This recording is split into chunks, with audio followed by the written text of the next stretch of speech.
ലക്നൌവിന് ഇത് വെറുമൊരു മത്സരമായിരുന്നു. ഏകാന സ്റ്റേഡിയത്തിൽ തങ്ങളെ കാണാനെത്തിയവർക്ക് മുന്നിൽ തല ഉയർത്താനുള്ളൊരു മത്സരം മാത്രം. എന്നാൽ ചെന്നൈക്കോ അവർക്കിത് വെറുമൊരു മത്സരമായിരുന്നില്ല.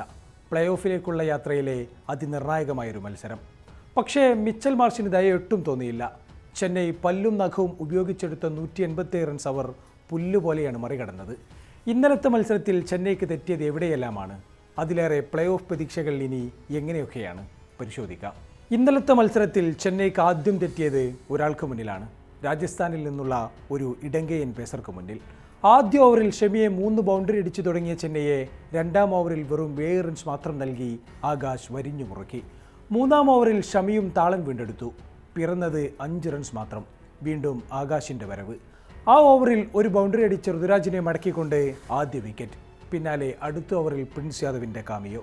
അതോടെ ചെന്നൈ പരുങ്ങലിലായി തുടങ്ങി. 5 ഓവറിൽ പിറന്നത് 34 റൺസ് മാത്രം. വീണ്ടും ആകാശ് സിംഗിൻ്റെ വരവ്. ഇക്കുറി ഓവർ അവസാനിപ്പിച്ചത് സഞ്ജു സാംസണിൻ്റെ വിലപ്പെട്ട വിക്കറ്റുമായാണ് ആകാശ്. പവർ പ്ലേ തീരുമ്പോൾ സ്കോർ ബോർഡിലുള്ളത് 36 റൺസ് മാത്രം. ചെന്നൈ ഒരു വലിയ കൊളാപ്സ് നേരിടുമോ എന്ന് തോന്നിച്ച നേരം 8ാം ഓവറിൽ ഉർവിൽ പട്ടേലിനെ കൂടി ആകാശ് സിംഗ് മടക്കിയതോടെ ചെന്നൈ ശരിക്കും സമ്മർദ്ദത്തിലായി. 4 ഓവറിൽ 26 റൺസ് മാത്രം കൺസീഡ് ചെയ്ത ആകാശ് ഏകാന സ്റ്റേഡിയത്തിലെ റെഡ് സോയിലിനെ കൃത്യമായി മനസ്സിലാക്കിയാണ് പന്തെറിഞ്ഞത്. പിച്ചിലെ ബൗൺസ് കൃത്യമായി മുതലെടുത്ത് പന്തെടുത്ത ആകാശ് നോട്ട് സെലിബ്രേഷനും നടത്തി വാർത്തകളിൽ ഇടം പിടിച്ചു.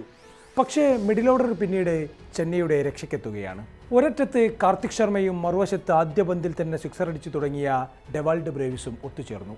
10 ഓവറിൽ 71 റൺസ് മാത്രമുണ്ടായിരുന്ന ചെന്നൈ സ്കോർ ബോർഡ് അതോടെ അനങ്ങിത്തുടങ്ങി. 42 പന്തിൽ 71 റൺസുമായി കാർത്തിക് ശർമ്മ തനിക്ക് തന്ന 14 കോടി വെറുതെയല്ല എന്ന് ഒരിക്കൽ കൂടി തെളിയിച്ചപ്പോൾ ഡെവാൾഡ് ബ്രേവിസ് 26 റൺസുമായി അതിനൊത്ത പിന്തുണ നൽകി. പക്ഷേ ഇരുവരും മടങ്ങിയതോടെ ലക്നൗ ബോളിംഗ് വീണ്ടും മത്സരത്തിൽ പിടിമുറുക്കുകയാണ്. പക്ഷേ അവസാന ഓവറിൽ പ്രിൻസ് യാദവിനെ 23 റൺസ് അടിച്ചുകൊണ്ട് ശിവം ദുബെ ചെന്നൈയെ മാന്യമായ സ്കോറിലെത്തിച്ചു. അതോടെ കണ്ണുകളെല്ലാം നീണ്ടത് ചെന്നൈ ബോളർമാരിലേക്കാണ്. ആകാശ് സിംഗിനെ പോലെ ഒരാൾ തങ്ങളുടെ ടീമിലും ഉണ്ടാകുമെന്ന് ചെന്നൈ പ്രതീക്ഷിച്ചു. പക്ഷേ ആദ്യ ഓവർ മുതൽ കണ്ടത് നേർ വിപരീതമാണ്. ആദ്യ ഓവറിൽ തന്നെ പിറന്നത് 15 റൺസ്. പിന്നാലെ അടുത്ത ഓവറിൽ സ്പെൻസർ ജോൺസൺ 4 റൺസ് മാത്രം കൊടുത്ത് ചെന്നൈക്കായുള്ള തൻ്റെ അരങ്ങേറ്റം ഗംഭീരമാക്കി. പിന്നാലെ ഋതുരാജ് തൻ്റെ വിശ്വസ്തനായ അൻഷുൽ കമ്പോജിനെ വിളിക്കുകയാണ്. കമ്പോജിൻ്റെ ആ ഓവറിൽ പിറന്നത് 11 റൺസ്. 4ാം ഓവർ സ്പെൻസർ ജോൺസൺ 8 റൺസുമായി അവസാനിപ്പിച്ചു. പവർ പ്ലേയിലെ അവസാന ഓവറിൽ അൻഷുൽ കമ്പോജിനെ ഋതുരാജ് പന്തേൽപ്പിക്കുമ്പോൾ ഒരു വിക്കറ്റ് തന്നെയാണ് പ്രതീക്ഷിച്ചിരുന്നത്. പക്ഷേ മിച്ചൽ മാർഷ് കലിയിറങ്ങി നിൽക്കുകയായിരുന്നു. കമ്പോജ് എറിഞ്ഞതാകട്ടെ മാർഷിനെ അടിക്കാവുന്ന പാകത്തിലും.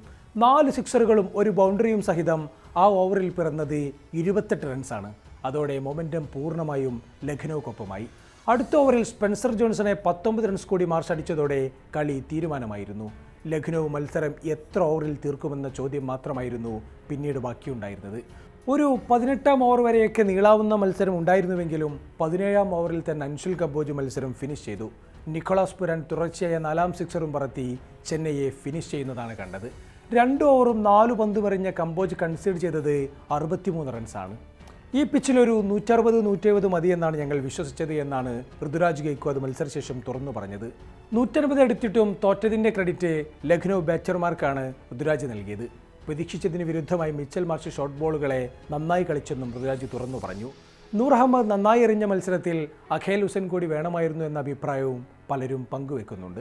തോൽവിയോടെ ചെന്നൈയുടെ പ്ലേ ഓഫ് സാധ്യതകൾ സങ്കീർണമായി.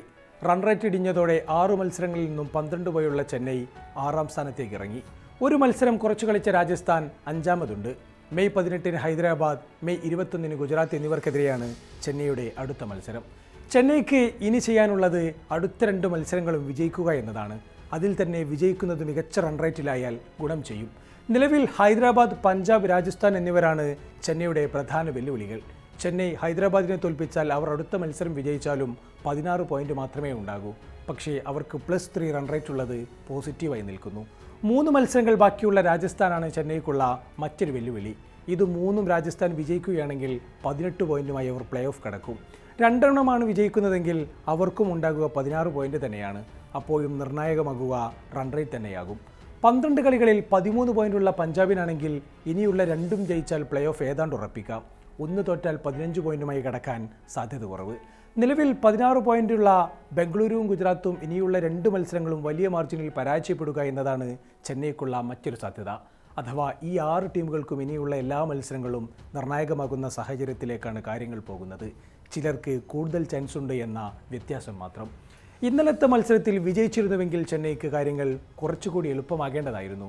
പക്ഷേ തോൽവി കാര്യങ്ങളെ സങ്കീർണമാക്കി. ഹൈദരാബാദിനെയും ഗുജറാത്തിനെയും മറിച്ചുകൊണ്ട് പ്ലേ ഓഫ് കടക്കാനുള്ള വീര്യം ചെന്നൈയുടെ ഈ യങ് ബ്ലഡുകൾക്കുണ്ടോ? നോക്കാം.